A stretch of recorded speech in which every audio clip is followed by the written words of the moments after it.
Namaste everyone, Aga here with Balance Lab. It's been a while since I showed my face on this channel. I was ill after COVID, so I was mostly hiding. I was still working here and there, but I had some health matters that I had to resolve, and I'm back. So I figured maybe I'll do a quick video. If there is a little noise around, my apologies. I'm in downtown LA waiting for a friend. I'm going to see a show tonight. However, I wanted to just check in with everybody who might be still following, and I would like to just give you a little update and maybe talk about what I have learned in the past 3 years. Let's talk about connection between the emotions, the body, the mind. If you're watching this channel, obviously you already know about that connection, and you realize that a lot of times we have difficulty understanding the messages, the signals, the symptoms that we might be experiencing. This post-COVID reality is challenging for a lot of people, because of the solar flares and intensification of just different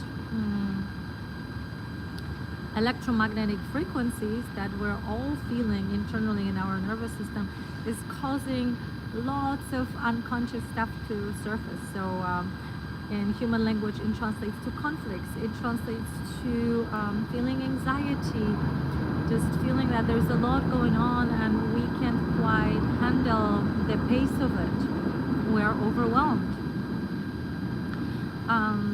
For me, it manifested after I got COVID. The COVID itself wasn't that difficult, but what happened later really turned my world upside down for more than 2.5 years. It turns out that I had a heavy metal toxicity in my brain, and that was caused by a fracturing of the root canal. I am very, very clean and organically living person. No alcohol, no psychedelics or like strange substances in my system. I'm very sensitive to substances, and I often joke that I am psychedelic. But when my tooth got fractured, those heavy metals, I had just one root canal, no amalgamate fillings. The metal started to leak and it affected my brain, and subsequently lots of systems in my body started to fail. So I'll spare you the details. It was literally like Russian roulette experience on a regular basis. And what helped me really was self-discipline. You know, I've been meditating for many years, so I can always tune in and I can persevere, even though there are moments I was fearing for my life. And I had to really test everything that I knew and do major research in order to help myself. So I would fast extensively for several days, 9 days, 7 days, 5 days. I started intermittent fasting. I incorporated several supplements into my diet, which I should probably do a video about that and give you some tips. And that helped, but it didn't really get to the root cause. Eventually, because I was having suicidal thoughts every other day and it was really hard to function, you know, I was at the edge of just surviving. And I thought that maybe it's mold toxicity, or perhaps I was thinking one last resort would be this tooth. But I haven't had any issues with this tooth. However, I removed the tooth. I felt better, but it didn't really cure all the symptoms.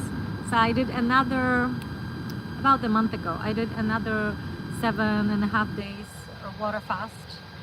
And what eventually started to really make a difference is I incorporated a chelator called zeolite. And I am feeling back to normal. So I'm back online, and I can see that we have a guest here. Somebody is asking, hello, what do you think about channeling spirits as a tool of personal growth and empowerment? You know, if that's something you're connecting with, I absolutely think it's brilliant. A lot of people are channeling these days, and I think it's very personal. I have a very strong connection to source within me. When I was sick, I didn't feel that connection often. After my spiritual activation and Kundalini activation, you know, I was not touching the ground vibrationally speaking. I was very, very much elevated. My consciousness was elevated. Doesn't matter where I was in the world. When I got sick, I couldn't connect to that station often. So I had to do lots of things in order to actually get through this veil of just like pain and anguish and discomfort on mental, physical, emotional level. For me, you know, it was running, and I would get to that moment of connection with Aga. So I have different tools that I use. For me, sport, diving, free diving, going to certain locations on the planet that are pure, and I'm in very elevated state, and things are happening one after another. So I'm not like seeking any guidance outside of myself, but I know a lot of people have had visitations for dreams, maybe loved one that passed away, transition. So if you're connecting to the source through channeling, and it helps you to strengthen your identity here and now, as long as it helps you stabilize your mind, your emotions, you can strengthen the sense of self while you are growing, then I think it's a wonderful idea. I took channeling course, and I can channel occasionally. I do for people, or you know, if I have a question, I will sit with it, meditate, and I get clarity typically within a day or two, even if it's a difficult situation. But what I have learned on my path is to really tune in to the body. And during this time of shift for me, you know, when I was sick, the metals were activating different parts of my brain, and part of that roller coaster journey was to reactivate traumatic memories from my childhood of abuse from my father, things that I have repressed. I remembered a couple of things, but because I was meditating a lot, and in the spiritual community, you're not supposed to talk about trauma, at least back then. There's this notion that you can just meditate your way out of trauma, and it's simply not true, especially with heavier trauma, early childhood trauma, that impacts your brain, impacts how you view yourself. And trauma really on a deeper level robs you of knowing that you can make your own choices. You feel really small. So there is definitely a big realization and positive impact long term of this illness, because I was able to purge all of this energy, but it almost cost me my life, you know. And I'm not exaggerating. I'm not a person who's asking for some kind of pity. It's really just sharing this spiritual path. Even if you've meditating for 50,000, 80,000 hours like me, you're still gonna go through certain events in your life that will be very, very challenging. So I have used that opportunity to, you know, like examine what is really being shown to me. I ended up writing a book about healing from covert trauma, complex PTSD, that I hope to release in the next few months. I also signed up to get my license as a clinical psychologist, so I can actually help more people through accepting insurance. So this kind of experience, you know, it's an initiation, if you will. You end up passing through the eye of a needle, and that seems to be a pattern and it happens cyclically, right? Until we get to that place where we can sort of stabilize on a new level and ground that consciousness in the body, because it has to be something that you will use as your new operating system. It's not some sort of elusive space that you visit from time to time. If you're channeling, if you're meditating, then obviously you need to integrate, incorporate the teachings, and then obviously live by those teachings. And this way you solidify this experience that often feels otherworldly into this reality. That's how we transform. I hope that answered the question. And then we have another question from the same viewer. Facing your past and ultimately ourselves is not an easy thing. I am working in that right now. Yes, absolutely. When I was meditating and my spiritual energies got activated, partly what was happening, I was dissociating as a child to step away from all those feelings that I was overwhelmed with, because my body was being used.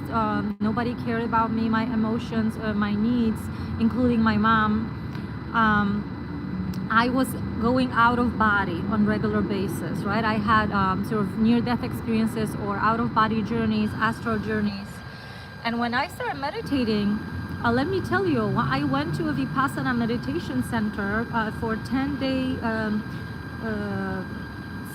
spiritual retreat. Well, it's a meditation retreat. You don't talk for 10 days. The schedule is very strict. You wake up at 4 a.m. At 4:30 you start meditating, either in your room or meditation hall, and throughout the day you meditate 8 hours or more. Sometimes you have short breaks, right? But you're really focusing on what's happening within. And I couldn't sleep past day 3, so I was meditating at night as well. And I felt like my energy was just building up. There was this euphoria combined with exhaustion.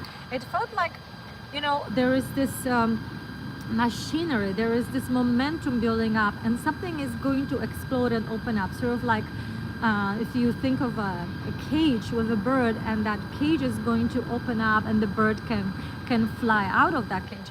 And this is what happened on day 7.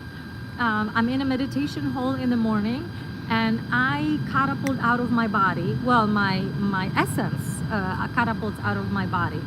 I'm still feeling myself in the meditation hall. The energy around me is spinning like I'm in a whirlpool. And I find myself in space, and I find myself looking at stars and planetary systems and sun, and it's as if I am in some sort of a spaceship, and I'm just watching what's happening out there, and I'm euphoric, right? I feel incredible. And that lasted for an hour. Well, I would continue, but each session was about an hour, and then we would take a break. So I was very fascinated by meditation, because I was like, wow, I can go out of body and I can explore different realms and galaxies. How incredible, right?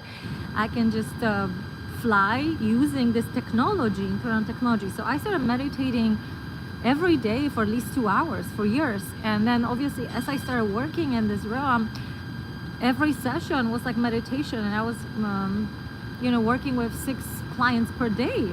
It was a lot, thousands of people before COVID. And partly I was dissociating. Meditation was actually shooting my spirit, my essence again outside of the body, because that was familiar, right? So I associated meditation at that time, or this was happening spontaneously. I couldn't control it, right?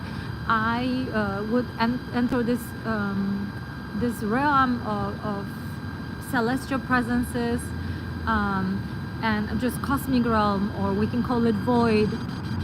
But every once in a while, something would happen. Like I would have a really severe insomnia, and I would also every once in a while have this really powerful and unpleasant instances, almost like I would call them psychotic episodes. And I remember particularly one about 5 years ago that lasted for a couple of months.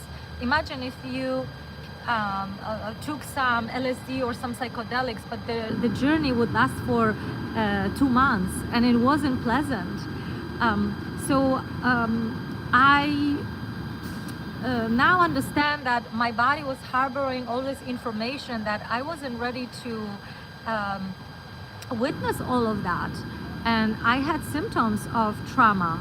But because I was scapegoated as a child, my mother has narcissistic trait, my father was straight a sociopath, I was abused and used, and since childhood I was taught to question my sanity, my sense of self, my intuition, my knowing, the information that's coming. But let me tell you, when I got sick, I stopped questioning, well, especially that these movies were being replayed. I didn't have control over it. I didn't ask for all of this information, and yet I'm sick and I can't control what's being played on my internal screen. So you can imagine insomnia, fear, and all these things that I was experiencing as this information was surfacing. Ultimately, you know, I healed and I've learned so much, and now when I work with clients, I guide them through many different realms, right? We have to look at diets, we have to look at supplements, we need to look at heavy metals possible in the body, or some toxicity that can affect your mental health, your physical health, your hormonal health, because we live in a very polluted environment, and that can also include family or people you are surrounding yourself with that are going to impact you. So when you are, you know, on this conscious path, and you are looking at these patterns, you know, it's important to really stay grounded and maybe have someone who would guide you in terms of unpacking these things, because when you live that reality, it's ambiguous. It's hard for a person to step out because you're living in the movie, you are experiencing the movie, you are constructed typically without those kinds of experiences we can call awakening or enlightening or kundalini awakening experiences, in order to believe the story that you're in, right? But this is sort of a background, and once you are stepping away and having more like an aerial view, and you're able to introspect and you're able to mentalize what's happening, and you're not so invested in the story itself, but how actually the story is put together, who are the main players, what are the driving forces, what are the mechanisms and dynamics of the system that you're in, that's when you can, you know, proverbially take your bag and take everything out of the bag and look at those elements and look at how they are obviously affecting you. So for that purpose, I use not just hypnotherapy and energy work these days. I use lots of somatic experiencing. I have amazing success stories that I share on my Instagram. If you'd like to follow me, it's Balance Lab by Aga Furtak on Instagram. Lots of testimonials. And I'm extremely good at just zeroing in to that level of experiencing inner reality without getting re-traumatized. I make sure that I always help people fundamentally with feeling safe, with feeling anchored to memories that are really helpful, and we utilize gestures for that, and there's a whole pathway that I teach clients, and those positive emotions that are connected to some of those good experiences can surface, and we can create a network in the body that will hold that feeling in place, that's stable. And then I start reprocessing. So I use lots of techniques, including forms of EMDR, including neuromodulation. So lots of ways to process that energy once it is identified in the body, externalized, and then we can modulate it. So that's something that works every time, right? The only time doesn't work if the person is dishonest, not open, really doesn't want to change. You know, occasionally there will be a client that comes because maybe a wife of a partner send the partner, but he's not really willing to do the inner work and be honest. So there is a lot of internal storytelling to maintain the status quo, to keep the identity structure, the false identity that is constructed based on these like compromises we do for survival purposes in childhood. And that identity wins, that egoic base, that human based identity that is very, very weak and very unstable. And if that identity wins, well, there is something what we call a secondary gain. That person is gaining from the situation. There's some benefit, emotional, mental, financial, whatnot. So occasionally I will have a person like that who will not typically end up in my therapy space, but they're suffering too much, and they are on 3 kinds of medications. Young people in their 30s, right, that have done some things that they have very, very uncomfortable feelings about, but they're not ready to be honest. And this is obviously very important. Like, in order for you to feel better, you need to be honest about how you're feeling, and also you need to start telling the truth about your childhood and your experiences. We were taught to idealize our childhood. We were taught to idealize our upbringing, and simply lie to ourselves about a lot of things that took place. And it's not to disrespect the parents and the environment.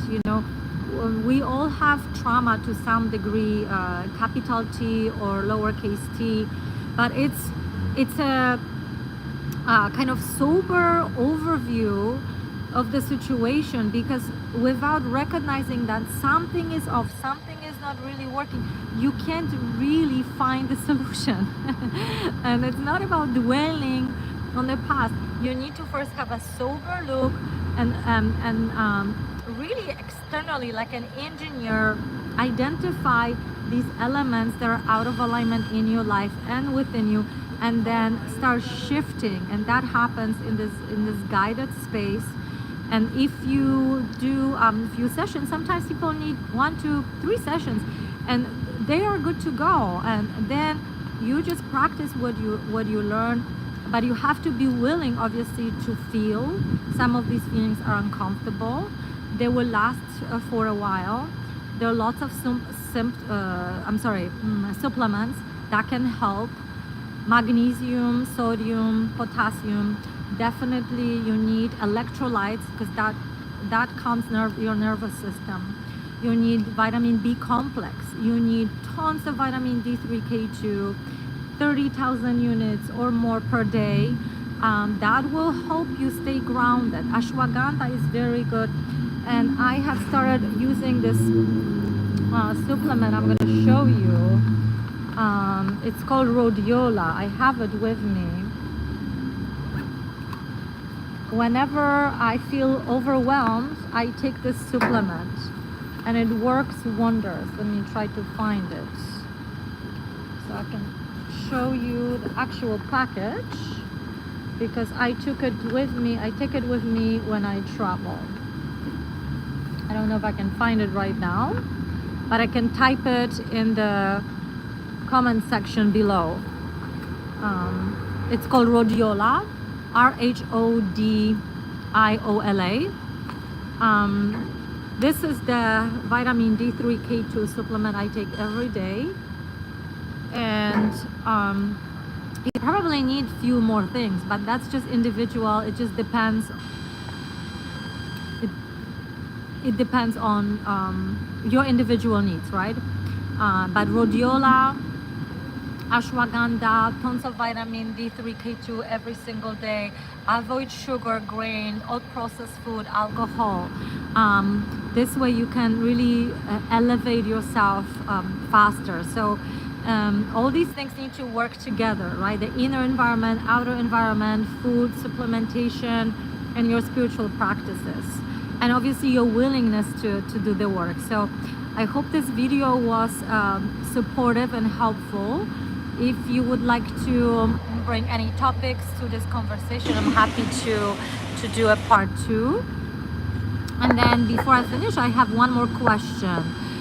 How long does it take for you to notice the trauma that was hidden deep within yourself, and how that affected your life in general? Well, if you are in a guided session, you will get there in one session. So let's say if I'm working with a client, we go there within 90 minutes and we do major clearing.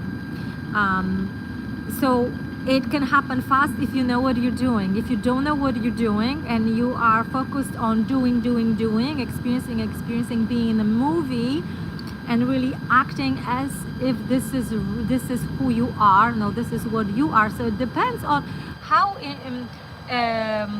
involved you are in the character you're playing.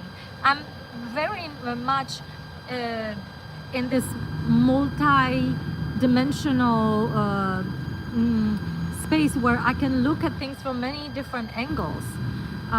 So because I have been practicing self-awareness for many years, I can understand my own notions. I can understand if I'm coming from a place of trauma, and that manifests as an overwhelm. So if you are overwhelmed by something triggered, you think you're gonna get out of body, you feel very uncomfortable, you have a panic attack, or things are showing up in terms of like emotional turmoil, and you don't know what triggered you, because that could be sound, music, color, a combination of different senses can get activated, and then it catapults you back to the old movie. And sometimes it's a feeling, so it can be an emotional response. It's not like you're gonna see a movie from your past, but this is called emotional trigger.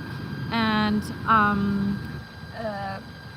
in order for you to get better, you need to connect to safety in the body.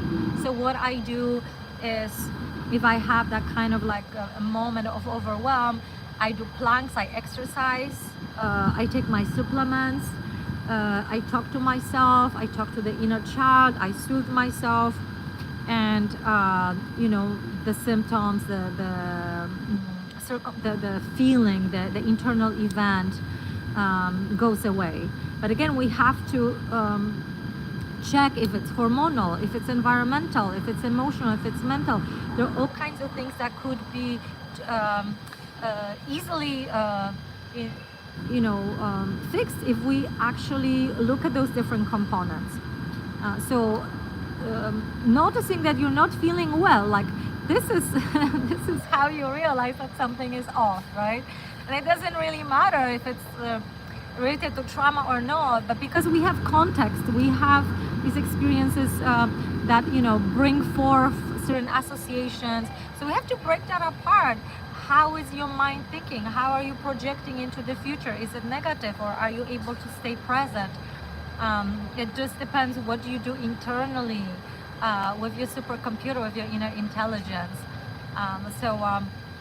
I hope that answered your question. Thank you so much for you guys to tune in for your questions, and I will do more lives, and I will bring more topics. I hope this was useful to you. I'm going to disconnect because my phone is going to die soon. I need to recharge, but it was a pleasure to connecting. Have a fabulous day, and see you next time. Namaste.